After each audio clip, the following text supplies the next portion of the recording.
Hello, in this video I want to show you how to reset factory settings on your Motorola MDC camera.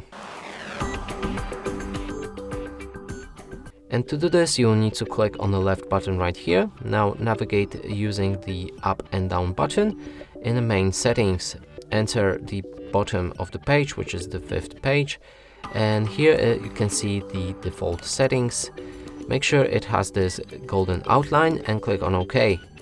Now it will ask you if you want to reset the setup. All settings will be deleted, and then click on the down button again and select OK. It will ask you again for this, I think, and then all of the settings will be changed to default.